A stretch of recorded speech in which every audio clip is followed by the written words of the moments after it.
జీవితంలో ప్రతి ఒక్కరిని సంతోషపెట్టడం అసాధ్యం. అంటే సాధ్యం కాదు. నువ్వు ఎంత మంచిగా ఉన్నా, ఎంత నిజాయితీగా ఉన్నా కొందరు విమర్శిస్తూనే ఉంటారు. మరికొందరు తప్పులు వెతుకుతూనే ఉంటారు. అందుకే ప్రతి ఒక్కరి మాటను మనసుకు తీసుకొని బాధపడుతూ జీవించకూడదు. ఎవరిని పట్టించుకోకు అంటే అహంకారంగా ఉండమని కాదు. నీ జీవితాన్ని ప్రభావితం చేయని అనవసరమైన అవసరం కానైన విమర్శలు, చులకన మాటలు, అసూయతో మాట్లాడే వారి అభిప్రాయాలకు ఎక్కువ విలువ ఇయ్యొద్దు అని అర్థం.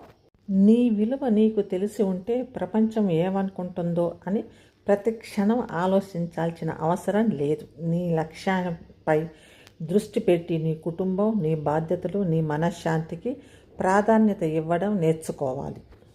ఎవరు అందరినీ మెప్పించలేరు, కానీ మనశ్శాంతితో జీవించడం మాత్రం మన చేతుల్లోనే ఉంటుంది. అందుకే అవసరం అయిన వారి మాటలు విని మంచి సలహాలు స్వీకరించవచ్చు. కానీ ప్రతి విమర్శలు, ప్రతి అభిప్రాయానికి బానిసగా మారొద్దు. మన ఆలోచనలు, వాళ్ళ సలహాలు తీసుకొని, ఎదుటివారి సలహాలు తీసుకొని, కానీ మన ఆలోచనలు మనకి ప్లస్ మైనస్ అంటే నెగిటివ్ పాజిటివ్, మనకి ఏది మంచి చెడు అనే ఆలోచన మనం కూడా చేయాలి. ఏదో ఎదుటోళ్ళు చెప్పారు కాబట్టి గుడ్డిగా నమ్ముకుంటా వాళ్ళ మాటలు వినుకుంటా పోకూడదు. మన ఆలోచన మనది కరెక్టా కాదా, ఇది చేస్తే ఈ పని చేస్తున్నాం, వాళ్ళు చెప్పారు, ఆమె చెప్పింది, ఈ పని చేయమంది, ఇట్లా చేయమంది కాబట్టి మనం చెయ్యాలా అని కాదు. మనకి నష్టమేది, లాభమేంది. నష్టమైతే మనం చేయొద్దు. ఎందుకంటే మనకి కదా ఏ పనైనా చేస్తే నష్టం వాళ్ళు అనుభవించరు, అనుభవించేది మనం. ఆ అనుభవించి ఆ డబ్బులు పోగొట్టుకోవటం కానీ, మనశ్శాంతి పోగొట్టుకోవటం కానీ జరిగేది మనకి. కాబట్టి వాళ్ళు చెప్పిన, ఎవరైనా ఇంట్లో వాళ్ళు చెప్పినా కూడా సలహా తీసుకున్నాక ఏది కరెక్టు, ఏది రాంగ్ అంటే, ఇప్పుడు నేను ఇది చేశా, ఈ పని చేస్తున్నా, ఈ పని చేస్తే నాకు ప్లస్ పాయింట్లు ఏంది అంటే ఏది అనుకూలంగా ఉంటుంది, మైనస్ పాయింట్లు ఏంది అనేది తప్పకుండా ఆలోచించాలి. ఏ పని మొదలుపెట్టినా కూడా మన జీవితం అందరికీ నచ్చేలాగా మనం జీవించలేం, అది అసాధ్యం. ఎందుకంటే మన పరిస్థితులు, మనకు మనం ఎదుర్కొనే పరిస్థితులు, మన జీవితంలో ఎదుర్కొనే పరిస్థితులు వేరు వేరు ఉంటాయి. అట్లాంటప్పుడు వాళ్ళ జీవిత ప్రకారం, వాళ్ళ బ్రెయిన్ ప్రకారం మనం పని చేయకూడదు కదా. మన బ్రెయిన్, మన జీవితంలో వచ్చిన పరిస్థితులు ఏంది, వాటి ప్రకారం మనం పోవాలి. అయితే మనం అట్లా చేస్తుంటే కొంతమంది ఏం చేస్తారు, మనం ఏ పని చేసినా కూడా వెనక పక్క ఇట్లా చేస్తుంది, అట్లా చేస్తుంది అని విమర్శిస్తారు. కాబట్టి వాళ్ళందరినీ సంతోషపెట్టాల్సిన అవసరం మనకు లేదు. ఎందుకంటే ఏనుగు పోతుంటే కుక్కలు మొరుగుతూనే ఉంటాయి, కానీ ఏనుగు తన దారిని తాను పోతూనే ఉంటుంది. అందుకే కొంతమంది ఏం చేస్తారంటే, అంటే కొంతమంది ఒక్కొక్కలాంటి మెంటాలిటీతో ఉంటారు. వీళ్ళు ఇట్లున్నారు, వాళ్ళు అట్లున్నారు అని కూడా అనలేము. ఒక్కొక్కరు ఒక్కొక్క మెంటాలిటీతో జీవిస్తుంటారు. అందరి ఫేసులు ఒకటేలాగా ఉండవు కదా. భగవంతుడు అందరి మొహాలు ఒకటేలాగా సృష్టించరు కదా. ఒక్కొక్కరికి ఒక్కొక్క మొహం ఇస్తాడు, ఒక్కొక్కరికి ఒక్కొక్క రకంగా జీవితం ఇస్తాడు, ఒక్కొక్కరికి ఒక్కొక్క రకంగా బ్రెయిన్ ఇస్తాడు ఆలోచిస్తానికి. ఒక్కొక్కరికి అందరూ రకరకాల మనుషులు, రకరకాల పద్ధతులు, రకరకాలుగా ఈ భూమి మీద జీవిస్తున్నారు. నేను వండినట్టే నువ్వు వండాల కూర, నేను వండినట్టే నువ్వు వండాల అన్నం అని ఉండదు. ఒక్కొక్కరు ఒక్కొక్కలాగా వాళ్ళకి ఇష్టం వచ్చినట్టుగా, వాళ్ళకి ఇష్టం వచ్చిన జీవితం, వాళ్ళకి ఇష్టం వచ్చిన లెవెల్లో జీవిస్తారు. ఎందుకంటే మనిషి భూమి మీద పర్మనెంట్గా ఉండడు, ఎప్పుడో ఒకసారి పోవాల్సిందే. కాబట్టి ఇది టెంపరీ. కాబట్టి వచ్చిన వాళ్ళం మనం ఇక్కడ సంతోషంగా ఉన్నాం. మన సంతోషంగా ఉండటానికి మనకు కావాల్సిన ఏం చేయాలి, మన ప్రశాంతత మనకి ముఖ్యం. అంటే మెంటల్ పీస్. లేదా జీవితాంతం ఏదో మెంటల్ పీస్ లేకుండా బతికితే ఇంక ఎన్ని రోజులని మనం ఈ భూమి మీద బతికినన్న కాలం కష్టాలతోటే బతికితే సంతోషం అనేది మన జీవితంలో ఉందా లేదా అని కూడా ఒక్కోసారి మనమే ప్రశ్నించుకోవాల్సి వస్తుంది. ఏంది నాకే ఇవన్నీ ఇట్లయిపోయినాయి, నాకు సంతోషం ఉందా లేదా, ఎవరు చెప్పినట్టు మనం వినకూడదు. మన లైఫ్ మన ఇష్టం. మన వేరే వాళ్ళ సలహాలు తీసుకోవచ్చు, తల్లిదండ్రుల సలహాలు కానీ, బయట పెద్దవాళ్ళ సలహాలు కానీ ఏమన్నా ఉంటే తీసుకోవచ్చు. కానీ అది తీసుకున్నాక వేరే వాళ్ళు చెప్పినాక వేరే వాళ్ళు మన లైఫ్ మనం కరెక్టా రాంగా అనేది మన లైఫ్ మనమే ఆలోచించాలి. నేను ఇట్లా చేస్తే అందరూ ఏమనుకుంటారు, నేను అట్లా చేస్తే మంది ఏమనుకుంటారు అంటే వాళ్ళు కాదు కదా జీవించేది. నీ లైఫ్ నువ్వు జీవించేది, వాళ్ళ కోసరం కాదు కదా. అదే అన్నా నేను లాస్ట్ వీడియోలో కూడా, సమాజం కోసరం కాదు, సమాజం మాట్లాడుతూనే ఉంటుంది. ఎందుకంటే వాళ్ళకి ఎంటర్టైన్మెంట్ కావాలా, కాబట్టి ఆ ఎంటర్టైన్మెంట్ కోసం వాళ్ళు మాట్లాడుతుంటారు, వాళ్ళు స్టోరీలు చెప్పుకుంటారు, వాళ్ళు ఇష్టం వచ్చిన స్టోరీస్. కానీ మన జీవితం మనము మన ఇష్టం వచ్చినట్లు జీవించాలి. మనం పోయి సమాజం ప్రకారం వాళ్ళ దాంట్లోకి పోయి మనకు వాళ్ళ వేవ్లోకి మన బ్రెయిన్ సెట్ ఉంటుంది కదా, ఆ బ్రెయిన్ సెట్ అంతా డిస్టర్బ్ అయిపోయింది. కాబట్టి అట్లా మాట్లాడే వాళ్ళని దూరంగా పెట్టేసి మన జీవితం మనం ఎట్లా మన స్ట్రైట్గా మన జీవితం మనం పోవాలి.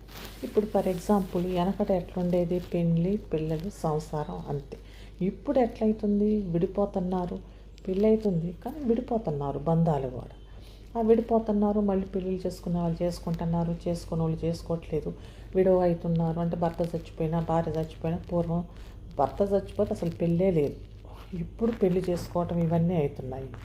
అయితే ఇప్పుడు అంటే ఏంటంటే సమాజం ఇట్లనే పోవాలి, ఇట్లనే నడవాలి. ఈ గీత మనం రాసాం, పూర్వీకులు మనకు ఒక గీత రాశారు, అట్లనే పోవాలని ఏం లేదు. ఇప్పుడు కొంచెం పక్కకు పోతే ఏమయ్యిద్ది అంటే, భార్య భర్త ఎంత తన్నుకున్నా, ఎంత కొట్టుకున్నా, ఎంత చచ్చినా ఆ మనశ్శాంతి లేని ఆ ఇంట్లో అట్లనే పడి ఉండాలి అనేది మన వెనకటి సమాజం నేర్పిన పాఠం మనకి. అదే పద్ధతి, అదే కల్చర్ అని నేర్పింది. కానీ ఇప్పటి సమాజం ఏమంటుంది, ఇద్దరికి పడనప్పుడు విడిపోయి ఎవరి జీవితాలు వాళ్ళు జీవించవచ్చు కదా, కొద్దిగా పక్కకన్నమాట. ఏంది వీళ్ళ జీవితం స్ట్రైట్గా పోతుంటే ఇది పక్కకు పోవటం అంట, కొద్దిగా పక్కకు పోవటం. కాబట్టి ఇట్లా పోయి ఎవరి జీవితం వాళ్ళు జీవించవచ్చు కదా అని వాళ్ళు ఆలోచిస్తున్నారు. ఇప్పుడు ఏమవుతుందో, ఉన్నది ఒకటే జీవితం, మళ్ళీ పుట్టాం కదా, మళ్ళీ పుట్టి మనకి ఇదే జీవితం రాదు. ఉన్నంతకాలం ఈ కష్టాలలో ఈ మనశ్శాంతి లేకుండా ఈ టెన్షను, ఈ స్ట్రెస్ బ్రెయిన్కి ఇవన్నీ అవసరమా అని కొంతమంది ఏం చేస్తున్నారంటే, విడిపోయి ఎవరి జీవితం అంటే వాళ్ళ ఫ్యామిలీస్ కొద్దిగా గొడవలు వస్తే విడిపోయి ఎవరి జీవితం వాళ్ళు జీవిస్తున్నారు, ఎవరిది వాళ్ళు జీవిస్తున్నారు. ఎవరు ప్రశాంతంగా ఇట్లా మాకు మెంటల్ పీస్ మాకు ఇట్లా ఉంది అనుకుంటే అట్లనే జీవిస్తున్నారు. ఇంకొంతమంది అట్లనే ఉంటున్నారు, ఎందుకంటే వాళ్ళు ఫైనాన్షియల్గా అంత స్ట్రాంగ్గా లేని వాళ్ళు ఇది ఇంతే, ఆ డబ్బులు ఏదో వస్తాయి తింటా, ఈ పిల్లలు ఇది ఇంతే సంసారం అని కొంతమంది అట్లా ఉన్నారు. వాళ్ళు అందులో కష్టాలలో ఉన్నా కూడా ఆ కష్టాలు ఇంకా ఇంతే నా జీవితం అన్నట్టుగా కొంతమంది. ఇంకోటి ఏమో పిల్లలు వాళ్ళ భవిష్యత్తు వాళ్ళే ఇంకా నా జీవితం, నాకు ఇంకా వేరే జీవితం లేదు అని కొంతమంది ఉన్నారు. ఇది అవుతుంది. అయితే ఈ గొడవలు అనేవి ప్రతి ఇంట్లో ఉంటాయి. అక్క చెల్లెళ్ళు, అన్నదమ్ముళ్ళు, రక్త సంబంధికులే గొడవలు పెట్టుకొని మాట్లాడకుండా ఎంతో గొడవలు అవుతుంటాయి ఇంట్లోనే. తల్లిదండ్రులతో పిల్లలు మాట్లాడకుండా అంతా రక్త సంబంధికులే కదా, ఒకటే ఇంట్లో పుట్టినోళ్ళు, ఒకటే ఇంట్లో పెరిగినోళ్ళు వీళ్ళంతా. కానీ అయినా కూడా వీళ్ళ మధ్యలో గొడవలు వస్తాయి. అయితే ఇక్కడ blood is thicker then water అని ఒక ఇంగ్లీష్లో ఉంది. రక్తం చిక్కడైంది. అందుకనే మనకేంది, మనం గొడవలు పెట్టుకున్నా కూడా ఈ బంధువులు వాళ్ళు అందరూ ఒకటే బంధువులు ఉంటారు కాబట్టి అక్కడక్కడ కలవటం, మొహాలు చూసుకోవటం ఇట్లాంటివి కొన్ని అవుతుంటాయి. అదే భార్యాభర్తలు అనుకోండి, వేరే వేరే సంబంధాలు, ఇద్దరు వేరు వేరు ఎక్కడి నుంచో కుటుంబాలు వస్తే వాళ్ళిద్దరు విడిపోతే ఎవరి జీవితాలు వాళ్ళు, ఇంకా వాళ్ళు వీళ్ళు చూసేది ఉండదు, వాళ్ళ జీవితాలు వాళ్ళే. ఇప్పుడు ఒక మైండ్ సెట్ కుటుంబంలోంచి వస్తుంది, ఎక్కడి నుంచో బయట నుంచి. ఈయన ఒక మైండ్ సెట్ కుటుంబంలో నుంచి ఎక్కడి నుంచో వస్తారు. వీళ్ళిద్దరూ ఇది కానప్పుడు, కంపాటబిలిటీ లేనప్పుడు, కంపాటబిలిటీ అంటే వీళ్ళిద్దరి మధ్యలో ఇది కుదరనప్పుడు, ఇద్దరు వేరు వేరు మనస్తత్వాలు అయినప్పుడు ఇంకా వాళ్ళు ఏమనుకుంటారు, విడిపోదామని అనుకుంటారు. ఇది నేను ఇక్కడ ఎందుకంటే ఇది చెప్పేది ఇవాళ రేపు నేను చాలా ఇట్లాంటి కేసెస్ నేను ఎక్కువ చూశాను అనమాట. అందుకే ఈ బంధాలలో ఈ జీవితాలు వెనక మాట్లాడుకోవటాలు ఇవన్నీ చూసేది. ఒక్క ఇంట్లో పుట్టిన పిల్లలే మాట్లాడుకోకుండా ఇంత గొడవల్లో ఉన్నప్పుడు ఇద్దరు బయట నుంచి వచ్చిన కుటుంబీకులు వాళ్ళకు కూడా ఇద్దరు మనస్తత్వాలు వేరు, ఆ కుటుంబ మనస్తత్వం వేరు, ఇవన్నీ వాళ్ళు ఫేస్ చేస్తుంటారు. Okay, what ever it is, వాళ్ళు వెళ్ళిపోతారు, వాళ్ళ జీవితాలు వాళ్ళు ఏదో జీవిస్తారు.